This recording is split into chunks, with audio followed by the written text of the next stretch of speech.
యేసు ప్రభుని గురించి 2 మాటలు చెప్పాలన్నది మా ఆశ.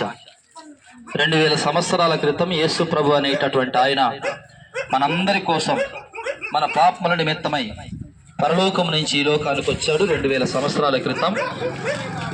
అలా పరలోకానికి వచ్చి 33.5 సంవత్సరాలు మన కోసం ఈ లోకంలో జీవించి మరణించి సమాధి చేయబడి ఆయన 3వ దినాన తిరిగి లేచాడు. ఈ ప్రపంచ చరిత్రలో మరణాన్ని జయించిన ఒకే ఒక్కడు, ఏకైకుడు ప్రభు అయినటువంటి యేసుక్రీస్తు. మీరు ఎవరినైనా తీసుకునండి, ఏ ప్రపంచ చరిత్రకారునైనా తీసుకునండి, యేసు ప్రభు మాత్రమే మనకు పునరుత్థానం చెందినటువంటి వ్యక్తి.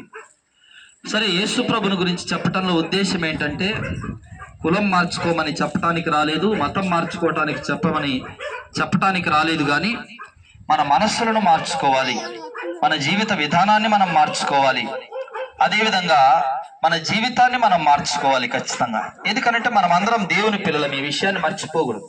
ప్రపంచంలో ఉన్నటువంటి ఏ వర్గానికి సంబంధించిన వాళ్ళైనా, ఏ ప్రాంతానికి సంబంధించిన వాళ్ళైనా మనం అందరం దేవుని పిల్లలం. పరలోకం నుంచి ఈ లోకానికి వచ్చాం, మరలా మనం పరలోకానికి తిరిగి వెళ్లాల్సిన బాధ్యత మన పైన ఉంది. అందుకనే పరమ తండ్రి మన కోరికను ఎరిగి యేసు ప్రభుని 2000 సంవత్సరాల క్రితం ఈ లోకానికి పంపాడు. మనం యేసు ప్రభునందు విశ్వాసం ఉంచితే ఆయన మనకి పరలోకానికి తీసుకుని వెళ్తాడు. గమనించండి, మనిషి తన జీవిత కాలంలో కలిగి ఉన్న ఆయుష్ కాలము 60, 70, 50 ఎంతైనా కావచ్చు మొత్తానికి. అయితే మనము ఒకవేళ నిజంగా యేసు ప్రభునందు మనం విశ్వాసం ఉంచినట్లయితే మనం ఎప్పుడు మరణించినా కూడా యేసు ప్రభు మనకు పరలోకాన్ని ఇవ్వగలిగిన శక్తి సామర్థ్యాలు కలిగిన దేవుడు అనే వాస్తవాన్ని మనం మర్చిపోకూడదు. గుర్తించుకోండి, ఏ మనిషి ఈ భూమి మీద ఎక్కువ కాలం ఉండే వ్యక్తులు కాదు, ఎల్లకాలం ఉండే వ్యక్తులు కాదు. దేవుడు ఇచ్చినటువంటి 60 ఏళ్ళు, 70 ఏళ్ళు, 50 ఏళ్ళు జీవిత కాలాన్ని ముగించుకొని మనం వెళ్ళిపోవాల్సి ఉంటుంది. మరి చనిపోయిన తర్వాత ఏం జరుగుతుందో ఎవరు చెప్తారు? లోకంలో ఉన్న మనుషులు మనకు చెప్పే మాటలు ఏంటంటే, ఆ మరణించిన తర్వాత ఏం జరుగుతుంది, మట్టికి మట్టి, ఆ తర్వాత ఇంకేముంది, ఏం లేదు అనేటటువంటి వాస్తవాన్ని చెప్తారు. మట్టికి మట్టి కలిసిపోతుంది, గాల్లో గాలి కలిసిపోతుంది అంటారు. గమనించండి, మనమందరం కూడా దేవుడి నుంచి వచ్చినటువంటి ఆత్మలము గనక ఆత్మ గాలిలో కలవటానికి వీలు ఉండదు. జ్ఞాపకం పెట్టుకోరండి ప్రియులారా. ఆ కారణం చేత ఆత్మ దేవుని దయచేసిన దేవుని దగ్గరికి వెళ్ళిపోవాలి ఖచ్చితంగా. అది జరగాలి అంటే మనమందరం కూడా యేసు ప్రభునందు విశ్వాసం ఉంచిన వారమై ఉండాలి. యేసు ప్రభు ఒక మాట అన్నాడు, నా మాటయే నిత్య జీవం కలిగినటువంటి మాట.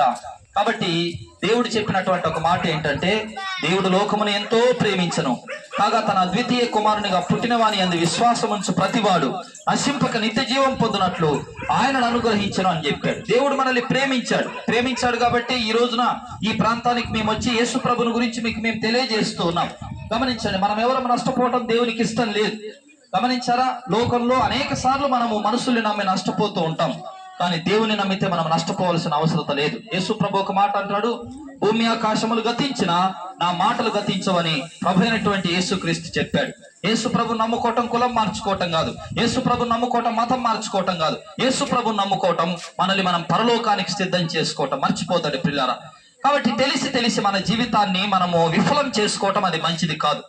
కాబట్టి యేసు ప్రభునందు విశ్వాసం ఉంచినట్లయితే మనం అందరం కూడా మరణించిన తర్వాత మరలా ఆయన 2వ రాకల్లో వచ్చినప్పుడు మనలందరినీ తిరిగి లేపుతాడు. కాబట్టి అట్టి విశ్వాసంతో మనం ఈ లోకంలో జీవించినట్లయితే ఖచ్చితంగా ప్రభు అయిన యేసుక్రీస్తు ద్వారా మనం పరలోకాన్ని పొందుకుంటాం. గమనించండి, మన శరీరం నశిస్తుంది తప్ప మన ఆత్మ నశించడానికి అవకాశం లేదు. కనుకనే చూడండి, చనిపోయిన తర్వాత ఫలానా వారు వెళ్ళిపోయారండి, చచ్చిపోయారండి అని మాట్లాడుతూ ఉంటారు. అంటే అర్థం ఏంటి? చచ్చిపోయాడు, ఎక్కడికో వెళ్ళిపోయాడు. ఆ ఎక్కడికో వెళ్ళిపోయింది మనకెవరికి తెలియదు. ఆ తెలియని విషయాన్ని యేసు ప్రభు చెప్పాడు, ఆ తెలియని విషయాన్ని బైబిల్ గ్రంథం చెప్పింది. ఆ కారణం చేత మనమందరం కూడా యేసు ప్రభునందు విశ్వాసం ఉంచినట్లయితే ఖచ్చితంగా మనకు పరలోకం వస్తుందనే వాస్తవాన్ని దయచేసి మర్చిపోదండి. కేవలము ఈ 60-70 ఏళ్ళ కాలం మాత్రమే జీవిత కాలం అనుకొని మనం భ్రమపడి జీవితాన్ని కొనసాగిస్తే మరణించిన తర్వాత ఏం జరుగుతుందో ఎవరేం చెప్తారు? ఏ పాఠశాలలో నేర్పిస్తారు? ఏ డిగ్రీ కాలేజీలో నేర్పిస్తారు? ఏ ఇంజనీరింగ్ కాలేజీలో నేర్పిస్తారు? చెప్పండి ఈ పాఠాలు. కాబట్టి ఏ కళాశాలలో మనకి ఏ పరిస్థితుల్లో నేర్పించడానికి అవకాశం లేదు. అయితే ఈ విషయాన్ని గమనించండి. మనం బైబిల్ని చదివినట్లయితే బైబిల్ గ్రంథం మన జీవిత పరమార్థం ఏంటో, మనమంటే ఏంటో, మనం ఎక్కడి నుంచి వచ్చామో, తిరిగి మరలా మనం ఎక్కడికి వెళ్ళిపోవాలో, యేసు ప్రభునందు మనం ఎందుకు విశ్వాసం ఉంచాలనేటటువంటి వాస్తవాన్ని బైబిల్ స్పష్టంగా తెలియజేస్తుంది. ఎందుకంటే ఆయన మన కోసం ప్రాణం పెట్టాడు. మరలా మరణించి సమాధి చేయబడి తిరిగి లేచాడు, 3వ దినాన తిరిగి లేచాడు, మన కోసం రాబోతున్నాడు 2వ రాకల్లో. కాబట్టి మనం అందరం కూడా యేసు ప్రభునందు విశ్వాసం ఉంచి మనము సిద్ధపడాలి ఈ లోకంలో ఉన్నప్పుడు. అట్టి ధన్యత మీరందరూ పొందుకోవాలని ప్రభు పేరట మనవి చేస్తూ మీకు సందేశాన్ని ముగిస్తూ ఉన్నాం. తనలో నుంచి కళ్ళు మూసుకున్నట్లయితే ప్రార్థించుకుందాం. సర్వశక్తి మంత్ర స్తోత్రాలు, ఈ ప్రాంతానికి మమ్మల్ని రప్పించి యేసు ప్రభుని గురించి నాయన 2 మాటలు చెప్పడానికి మీరు చూపిన కృపను బట్టి స్తోత్రాలు తండ్రి. ఈ ప్రాంత ప్రజలను దీవించండి, ఆరోగ్యాలు ప్రసాదించండి, చేతుల కష్టాన్ని కూడా నాయన మీరు వారిని అభివృద్ధి పరిచి ముందుకు నడిపించండి. చదువుతున్నటువంటి పిల్లలందరినీ జ్ఞాపకం చేసుకునండి, వారికి కూడా ఆరోగ్యాలు ప్రసాదించి ముందుకు నడిపించండి. ప్రాంత ప్రజలందరూ యేసు ప్రభునందు విశ్వాసం ఉంచి మీ కృపలో కనిపెట్టుకొని క్రీస్తు ప్రభు 2వ రాకడలో ఎత్తబడే భాగ్యమును వారికి అనుగ్రహించి ముందుకు నడిపించమని లోకరక్షకుడైన యేసునాథుని పేరట చిన్ని ప్రార్థనను సమర్పించి వేడుకొనుచున్నాం తండ్రి. ఆమేన్.